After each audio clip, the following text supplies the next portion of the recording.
My family threw a baby shower for my brother, but told me, you don't belong here. So my daughter brought a lawyer. I'm Heather, 34 now, and I've lived most of my life feeling like the opening act no one came to see. The second child, older sister, but somehow always the invisible one. My brother Ryan is 3 years younger, and he's always been the star of the show. And I don't mean that in the metaphorical way people sometimes talk about golden children. I mean he was the golden child. Even when he was a toddler throwing tantrums in grocery stores, my parents treated him like he was dipped in gold. From the outside, we looked like any other suburban family. Split-level home in Wisconsin, dad in insurance, mom part-time librarian, 2 kids, a dog named Biscuit. But inside that house, the dynamic was crystal clear. I was the good girl, which in our house meant I was expected to need less. Less attention, fewer rewards, almost no emotional support. If I got straight A's, it was met with a tired, "That's what we expect from you." Ryan got a B+ on a math quiz, and they acted like he'd won a scholarship. It wasn't just the praise, it was everything. Birthdays, for example. I remember my 12th birthday. I wanted a paint set. I'd gotten into watercolors at school and really wanted to try acrylics. What I got was a set of cheap brushes and a t-shirt 2 sizes too big. No party. That same year, Ryan had a Space Explorer-themed birthday bash with a rented bouncy castle, custom cake, and party favors for all his little friends. I served punch. This continued into high school. I was student council president, ran track, and got accepted into UW-Madison with a partial scholarship. When I told my parents, they nodded and asked if I'd help Ryan with his science fair project. He got 3rd place, and they took him out to dinner to celebrate. I stayed home and made my own boxed mac and cheese. By the time I left for college, I had already started to shut down emotionally around them. Ryan got his own car at 16, a used but clean 2010 Ford Focus. I drove the minivan when it wasn't needed. Mom even called it the family car, like that made it okay. And yet somehow, Ryan wrecked it within a year. Guess who paid the insurance increase? Not him. College was my first breath of fresh air. I met Josh, my now ex-husband, sophomore year. He was quiet, loved dogs, and for the first time in my life, someone looked at me like I was the important one. My parents didn't come to the wedding. They said it was too far to travel, even though we paid for their tickets and offered a hotel. Ryan didn't show either, but he did send a text, congrats, or whatever. The distance helped for a while. I got married, moved to Minneapolis, and gave birth to my daughter Sarah when I was 27. I was determined to be everything to her that my parents weren't to me. She was my entire world. But even then, the pattern continued. Sarah was 3 when Ryan had his first son, Milo. Suddenly, it was like Sarah didn't exist. Every visit home, every family FaceTime, every group chat, it was all about Milo. His milestones, his smiles, his every damn diaper change. My daughter recited the alphabet backward at age 4, and all I got from Mom was, well, maybe she's a little anxious? And it's not just the emotional part. At Christmas, Milo got a $200 electric car from my parents. Sarah got pajamas, size too small. But what really broke something in me happened just last year. My marriage had ended. Josh and I split amicably, but it was still brutal. I was struggling, working 2 jobs, and juggling Sarah's school and childcare. I called my mom one evening, choking back tears, and asked if she could help just for a weekend so I could rest. She said she couldn't because Ryan and his family were coming up and she had to prepare. I didn't say anything, just thanked her and hung up. That night, I told Sarah we were going to make cupcakes for dinner and sleep in the living room. She thought it was fun. She's 7 now, too young to understand the weight I carry, too young to know that I bake because I can't afford therapy, that we sleep in the living room not because it's fun, but because it feels less lonely. The last straw came 2 months ago. Ryan got promoted, and the family threw him a big party, streamers, catering, even speeches. My dad posted a full photo album online. I'd been promoted to team lead at my office a year prior, and not a single person in my family mentioned it. Not once. I stopped replying to the group chat. I didn't go home for Easter. And for the first time in my life, I didn't feel guilty.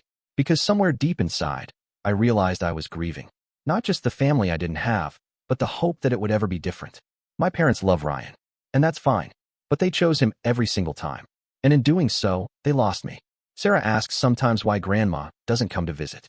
I tell her Grandma's busy. I don't say she doesn't ask. I don't say that she calls only to brag about Milo.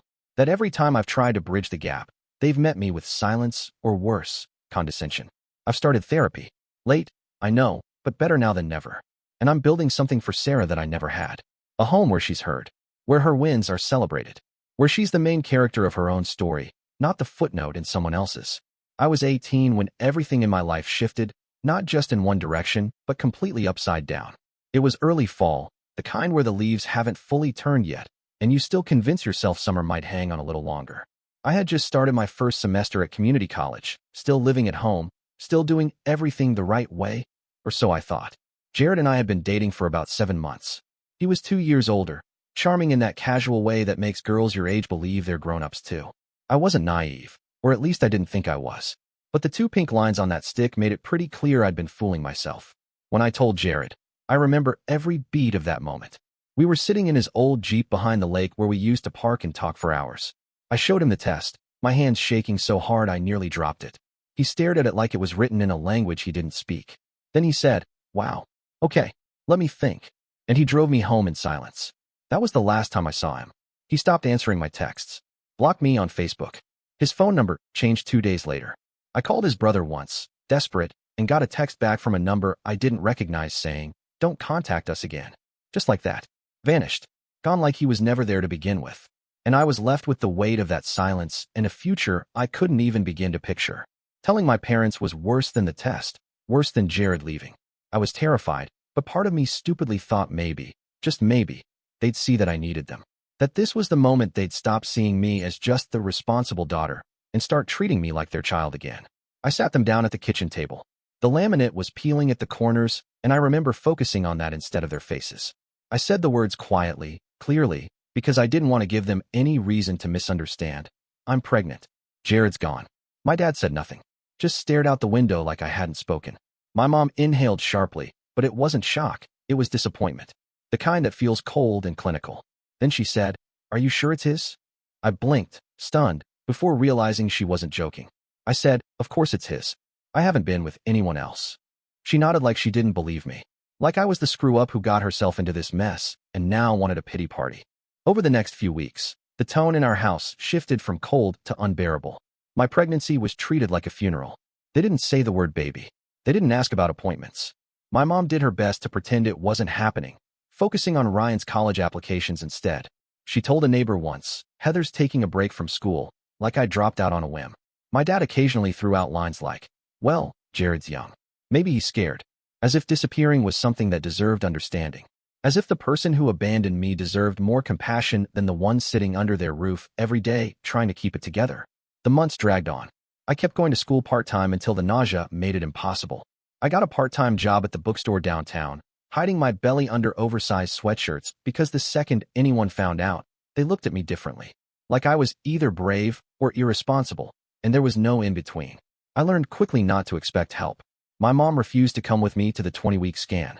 Said she had book club. Ryan had a car by then, but I couldn't even get him to drive me to an OB appointment without him making some rude comment like, "Isn't there a bus for that?" When I went into labor, I took a cab to the hospital. I didn't call anyone until I was checked in. I was scared out of my mind, lying in that bed under those fluorescent lights, the monitor beeping, a nurse named Cheryl holding my hand because I didn't have anyone else. Sarah was born just after 3 a.m., pink and wrinkled and furious at the world, and I sobbed when I held her. Not just because of her. Because of everything. My parents showed up 12 hours later. My mom brought a small pink gift bag with a pair of baby booties and a card that said "Best of luck." My dad stood at the foot of the bed like he didn't know where to look. Neither of them asked to hold her. My mom glanced at her once and said, "She has your nose." Then she looked away, like Sarah was a stain she couldn't scrub out. They stayed less than 15 minutes. When they left, my dad said, "We'll see what we can do to help, but don't expect too much. We're not young anymore." I didn't say anything. I just nodded. The nurse came back in after they left and asked if I wanted her to close the blinds. I told her no. I wanted the sun to come in. I wanted Sarah to know that even if no one else was going to show up for her, I would. I'd stare down that light until it burned my eyes if it meant she didn't have to live in the same shadow I did. That was 7 years ago, and that moment still lives in me like a bruise that never fades. My parents have never apologized. They see Sarah a few times a year, bring her coloring books or Target gift cards, but they never stay long. They never ask about her favorite subjects or what she dreams about. They still talk about Ryan's kids like they're the only grandkids they have. And Sarah, smart as she is starting to notice. Sometimes she asks why Grandma and Grandpa always leave so soon. I tell her they have a lot going on. That maybe they're just not great with little kids. But the truth is, they don't see her. Not really. To them, she's just a reminder of when their daughter did something they couldn't control. Something that made them feel ashamed. But I see her. Every day. I see her smile and her stubbornness and her wild, beautiful imagination. And I tell her she's wanted. Every day? Because I know what it feels like to wonder if you matter. And I will never let her feel that way. Not if I can help it. After Sarah was born, I thought things might finally get better. Like maybe if I showed my parents I was serious, that I could do this without anyone's help, they'd eventually come around. But they didn't. And I stopped waiting for them to change. Instead, I focused every ounce of energy I had on making something out of the mess I was left with. I was 20 and broke, working part-time at a bookstore and taking whatever under-the-table babysitting jobs I could find. When Sarah was about 6 months old, I picked up a second job cleaning offices overnight. I'd come home just before sunrise, feed her, rock her back to sleep, then take a 2-hour nap before dragging myself to class. I went back to community college part-time, one class at a time at first. Everyone around me seemed to think I was wasting my time, like I was playing some sad pretend game about a life I wasn't allowed to have anymore. But I didn't care. I didn't want to be a cautionary tale. I wanted to build something real for Sarah. So I kept going, year after year, working, studying, raising her. There were nights when I'd sit in the bathroom with the shower running just so she wouldn't hear me cry. Nights when I had to choose between buying another box of diapers or filling the gas tank. And still, somehow we got through.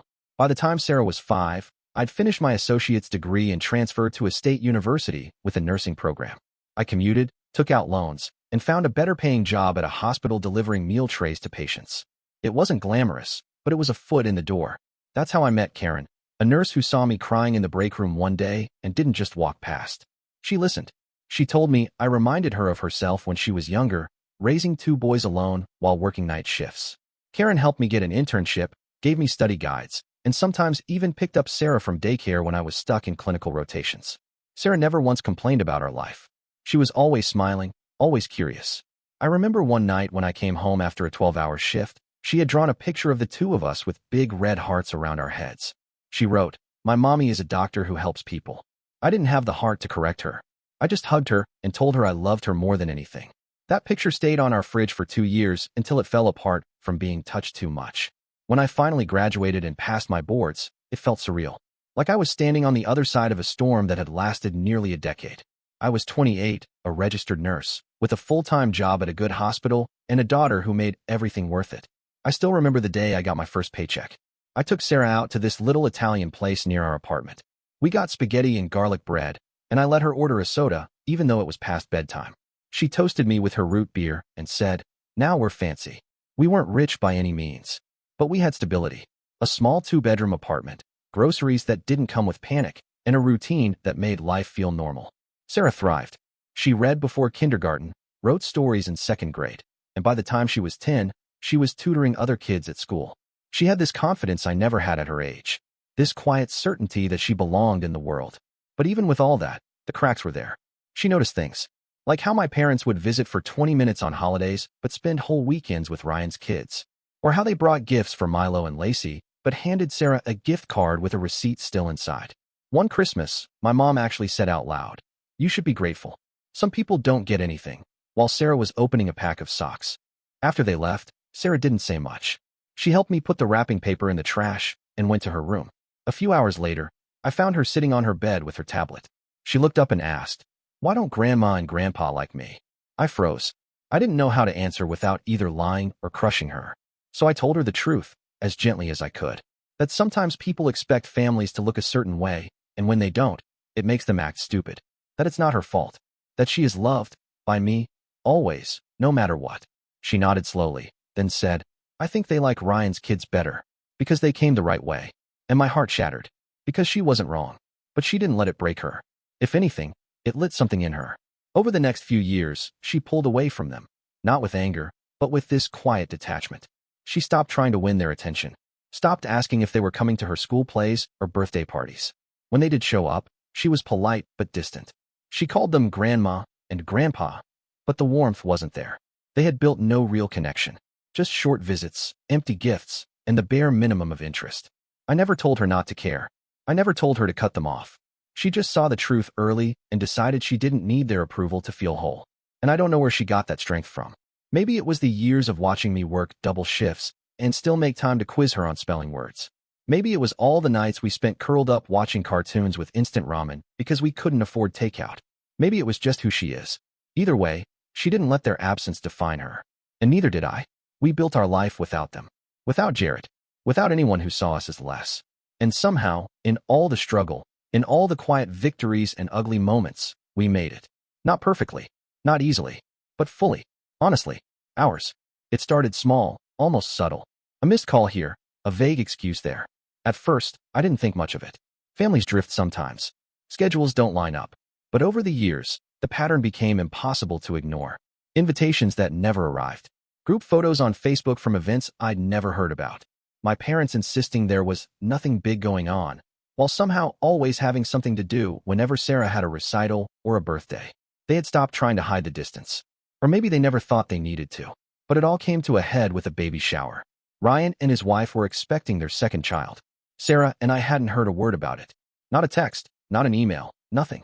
One Saturday afternoon, I was folding laundry and Sarah was scrolling through her tablet on the couch. She made a noise, kind of a short laugh, but there was no humor in it. I looked over, and she held the screen up for me to see. It was our cousin Jenna's Instagram story. A boomerang of a giant pink and gold balloon arch, under a banner that said, "Welcome, baby Grace." There were matching cupcakes, a decorated photo backdrop, gift bags, and a cake shaped like a crib. At the center of it all was Ryan and his wife, both smiling, arms wrapped around each other, with my parents standing right beside them, beaming. Sarah didn't say anything. She just stared at me, waiting for my reaction. I didn't even know what to say. I'd spoken to my mom 3 days earlier. She said they were keeping things quiet this weekend, just catching up on errands and resting. There had been no mention of a party, no mention of Ryan's baby, no invitation, no excuse, no nothing. I took the phone and replayed the video again and again. I recognized the venue. It was the same community hall where we'd hosted Sarah's 5th birthday. The same place I'd begged my parents to help me afford because I wanted one nice thing for her that year. They said they couldn't contribute, that times were tight. But here they were, grinning in a matching pastel outfit set, surrounded by balloons and catered food.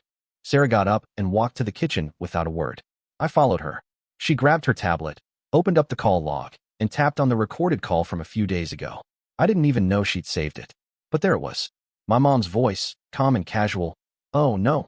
Honey, nothing this weekend. We're probably just going to tidy up the garage and maybe catch a movie. Nothing special." Sarah looked at me and said, "So she lied. Straight up lied." I nodded, my throat tight. Yeah, she did. It wasn't even the party that hurt. It was the erasure, the deliberate exclusion, the way they pretended we didn't exist while posing for pictures with cake and confetti. And worse, the lie told without hesitation. Like we were too stupid to figure it out. Like we didn't matter enough to deserve honesty.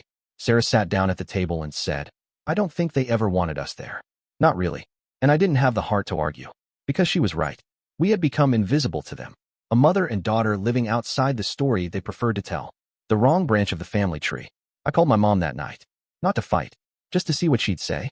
She answered on the second ring. Her voice chipper, like nothing was wrong. I said, "How was your weekend?" And she said, "Oh, just the usual. Cleaned up the garden. Watched that new cooking show your father likes." Her tone didn't waver. Not even a hitch. I waited a second, then said, "So you weren't at the baby shower?" There was a pause. Long enough to be noticed. Then she said, "Oh, that. It was very last minute. Barely a get-together." I didn't think it was worth mentioning. I could feel Sarah listening from the hallway, silent, waiting. I could feel the weight of years in that moment. Of excuses, of being second, of being forgotten. I didn't yell. I didn't cry. I just said, "We saw the pictures, Mom. You didn't forget. You just didn't want us there." She didn't respond. Just a soft, startled breath like she'd been caught walking into a room she thought was empty. Then she said, "Heather, don't make this a big deal. It was just a party." But it wasn't just a party. It was a choice. A clear, deliberate choice to leave us out. And I was done pretending it didn't matter. I hung up without saying goodbye. Then I walked back to the kitchen, sat down across from Sarah, and said, "You were right." She nodded, her face calm, but her eyes too sharp for a girl her age. "I know," she said. And we sat there in silence, the two of us, knowing there was no going back from this. And maybe we didn't need to. It wasn't supposed to be dramatic. Honestly, I thought maybe, just maybe, there was still room for decency. Not reconciliation, not forgiveness, just a sliver of humanity. That morning, Sarah and I drove out to my parents' place in silence. We had the box on the back seat, carefully wrapped. A photo album, custom-made. Photos of Sarah growing up, snapshots from birthdays they missed, school plays they ignored, hospital visits they never asked about. It wasn't a guilt trip. It was a record. A quiet reminder of everything they chose not to be part of. We were going to drop it off, hand it over like a peace offering, no strings attached.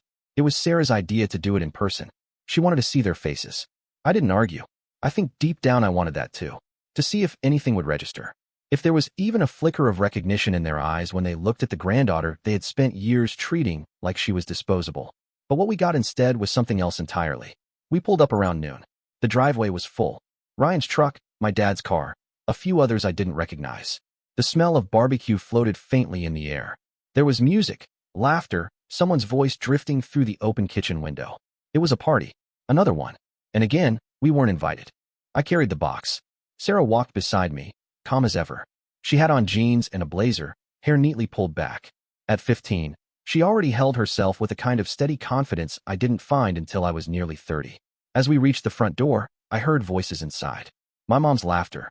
My dad saying something about how family always comes first. I actually had to stop for a second and steady my breath. Then I rang the bell. It took less than 5 seconds.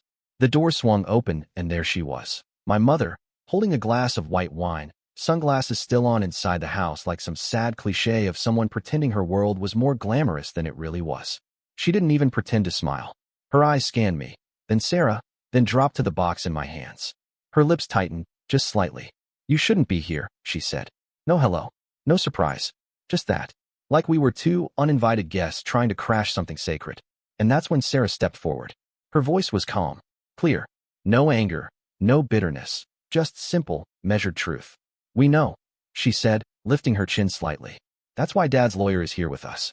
The door was still wide open, and I could see into the living room. Ryan had frozen mid-laugh, standing next to the fireplace, a drink in his hand. My father was behind him, stiffening, his mouth half open. Several relatives were scattered around the room, faces frozen in various shades of awkward surprise. And just off the driveway, behind me, stood Charles, my lawyer, the one who had been handling the estate since my father-in-law passed last year. Quiet, professional, holding a slim folder. The silence was sudden and thick. My mother blinked. "Excuse me," she said, but her voice had dropped an octave. She stepped halfway outside, lowering her glass slightly like she just realized she might spill it. I didn't speak yet. I just handed her the box. Her hands stayed frozen at her sides, so I set it down on the welcome mat. Sarah continued, voice steady. "You didn't want to be part of our lives. We understand. We accepted that. But this narrative you've been selling, about how we keep our distance, how we refuse to communicate, it stops today." She looked her grandmother dead in the eyes, unwavering. "This is our gift. It's not an apology. It's not a plea. It's just what you missed. You don't have to open it." My mother finally glanced down at the box. I could see her throat tighten.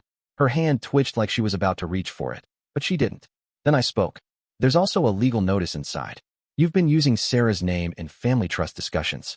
That ends now. Charles will be in touch." My father stepped forward then, eyes narrowed, jaw tight. "That's not necessary. We haven't done anything wrong." Charles didn't flinch. "You've discussed allocations in Sarah's name without consent. That's actionable. My office will be handling further communication.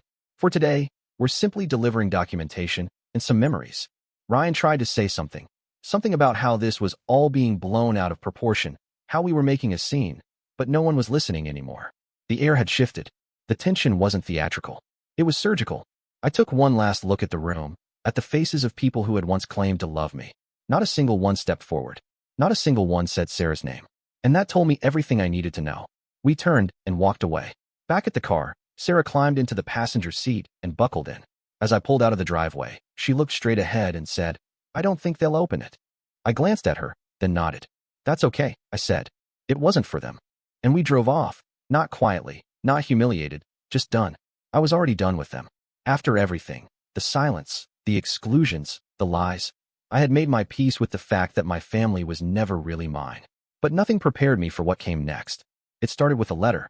A plain white envelope slipped into our mailbox one afternoon, no return address, postmarked from a law office in Denver. At first I thought it was junk. I almost threw it out. But when I opened it and saw Jared's name at the top, I felt like the floor shifted under me.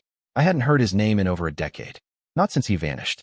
Not since he left me to navigate pregnancy and motherhood on my own. And now here he was, or at least his lawyer was, saying he wanted to clarify the financial support history in anticipation of a new legal situation on his end. I sat at the kitchen table rereading the paragraph 3 times before I understood what it was saying. Jared had been sending money. For years. 14 years, to be exact. Beginning 6 months after Sarah was born, he'd been making monthly payments, sometimes small, sometimes substantial. Birthday bonuses. Holiday support. A few years he sent lump sums when he landed better jobs. All of it totaling $97,000. $97,000 that I never saw. $97,000 that, according to his attorney, had been sent directly to my parents. I don't even remember walking to the sink, but I threw up. I called the law office the next morning, still half convinced this had to be some kind of mistake. The woman on the line was patient. She confirmed everything, provided transaction receipts, said Jared had been advised by concerned family members that contacting me directly would only add stress to an already difficult situation. So he didn't. He trusted them. He sent them the money with the understanding it was going to his child. They had taken it, and they had spent it on Ryan, on his college tuition, his car, his IRA contributions. The records showed it clearly. One transaction even listed a memo for Ryan's spring tuition. I sat in the parking lot outside the law office in my car, fingers gripping the steering wheel, trying not to scream. My mind raced through every time I had begged them for help. Every time I'd borrowed $50 to cover groceries.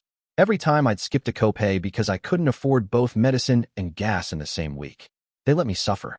Let Sarah grow up thinking no one wanted to help us. All while they were siphoning money that wasn't theirs and using it to prop up the golden boy they never stopped worshiping. Sarah was the one who suggested we tell the family.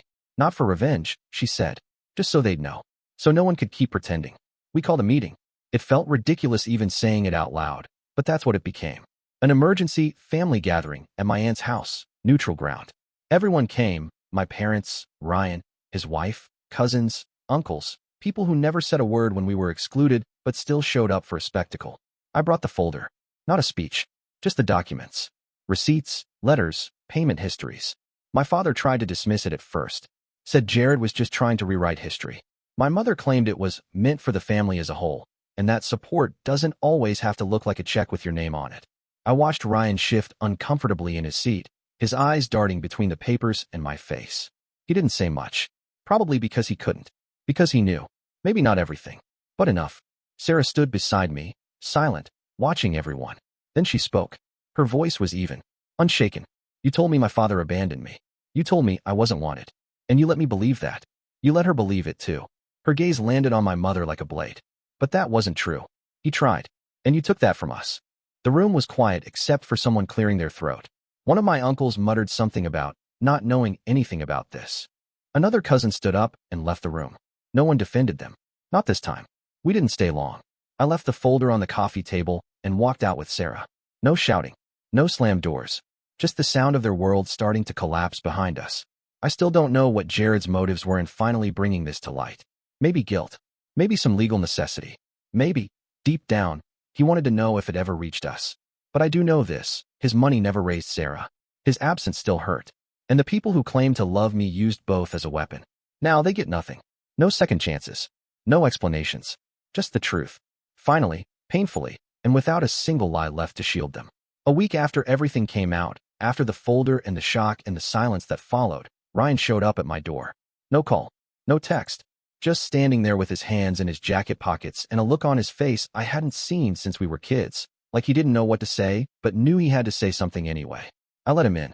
Not because I wanted to talk, but because Sarah wasn't home and the house was too quiet to pretend I didn't hear the knock. He sat on the edge of the couch like he didn't feel entitled to be there, which, for Ryan, was a new look. He didn't ask how I was or try to make small talk. He just said it. I knew, he told me. Not everything. Not the full amount. But some of it. He stared at the floor when he said it, and I believed him. He said he always assumed the money was coming from somewhere shady, maybe a tax thing, maybe Dad doing his usual tricks. But he never asked. Never thought to. Because it benefited him. Paid for his books. Covered some fees. Gave him the room to say yes to internships that didn't pay. He didn't cry. Ryan never cries. But he looked like someone who finally realized the floor under him wasn't solid. And I think that scared him more than anything. He said he wanted to make it right. Said he didn't know how, but that he'd start with money. He had savings, some from his job, some from the investments Dad had helped set up. He offered it. Not with guilt. Not like he was trying to buy his way out. But like he finally understood what it meant to have taken something that never belonged to him. I told him he could put it in a fund for Sarah's college. And that was that. I didn't hug him. I didn't thank him. I just nodded and watched him leave. And somehow, that was more than we'd shared in years. And then there was Jared. He didn't come back in some sweeping, cinematic way. There was no airport scene, no tearful reunion. Just an email. Simple. direct. He wanted to see her. He was ready to be present, if she'd allow it. He didn't ask for anything more. I let Sarah decide, and she said yes. Their first meeting was at a coffee shop near the high school. She wore her debate team sweatshirt and sat across from him with her arms crossed like she was there to interview a job applicant. I watched from a distance, sitting in my car with the engine off. An hour passed, then another. She came out smiling. After that, he didn't miss a thing. He came to her piano recital, sat in the second row, and clapped like it mattered more than anything. He brought flowers, real ones, not gas station carnations. He sent her articles for her research project, helped her fill out FAFSA forms, and when she got her acceptance letter from the University of Chicago, he cried. He still sends updates before he visits. Still checks in before making plans. Never assumes. Never pushes. And me? I'm not there yet. I don't smile when I see him. I don't pretend the past didn't happen. But I've stopped bracing myself every time his name shows up on my phone. I've stopped expecting him to vanish. Because he shows up. Every time. And I see the way Sarah looks at him now. Cautious, but curious. Like she's finally seeing the father she was told never existed. And maybe he's not the man I needed him to be 14 years ago. But he's trying to be that man now. And that has to count for something. It took over a year for the payments to begin. A lawyer got involved, of course. My parents never admitted wrongdoing. Not out loud. Not to me. But they agreed to the repayment terms without a fight. I think by then they knew there wasn't much left to salvage. The money came monthly. Always on time. Quiet. Clinical. With no notes. No phone calls. No apologies. Just numbers on a ledger. A debt being cleared by people who still couldn't look me in the eye. Our conversations, what little remained of them, were hollow. I stopped trying to fix it. Stopped searching their words for sincerity. We weren't family anymore, not in any way that counted. Blood didn't mean loyalty, and time didn't mean love. They proved that, again and again. Meanwhile, Sarah thrived. She adjusted to college like she'd been born for it. She walked into that place with her head high, her shoulders squared, and never once looked back. She majored in public policy with a minor in theater arts. Because why not? She said people listen more when you know how to command a room. I believed her. She made friends. She worked hard. And she built something for herself, something real. Every now and then, I'd catch her smiling at her phone, sending memes to Jared or asking Ryan if he could read over her speech. They weren't perfect, either of them, but they showed up. They showed her that family isn't who claims you. It's who shows up when it matters. And then came graduation. We hosted a small party in the backyard of our new house. Nothing fancy, folding chairs, paper lanterns, food from a local deli. I baked 2 cakes because she couldn't decide between chocolate and lemon. The guest list was short and intentional. No guesswork. No obligations. Ryan came early, helped set up the tables. He brought a photo collage he'd made himself, printed on foam board. Jared arrived just before the speeches, with his wife and their toddler. Sarah carried the little girl on her hip for most of the afternoon, grinning like she'd known her since birth. They brought a gift basket, but the real gift was him sitting in that chair with misty eyes as Sarah gave her speech and thanked everyone who believed in her. My parents didn't come. They knew they weren't welcome. Not because I said it outright, but because they knew what it meant to be outside of something and to have earned that place. I heard from a cousin that they drove by, slow and cautious, but didn't stop. I'm not sure if they saw the decorations or heard the laughter through the open windows. I don't care. They had 14 years to step up. They chose the door, and now they get to stay behind it. That night, after everyone left and the lights were unplugged and the tables folded down, Sarah and I sat on the back steps, eating leftover cake from paper plates. She leaned her head against my shoulder and said, "This was everything I wanted." And it was. Because it wasn't about perfection. It was about presence. So yeah, maybe I didn't get the family I was born into. But I got the one I built, with pain and effort and choices that weren't always easy but were always mine. And in the end, that's what mattered.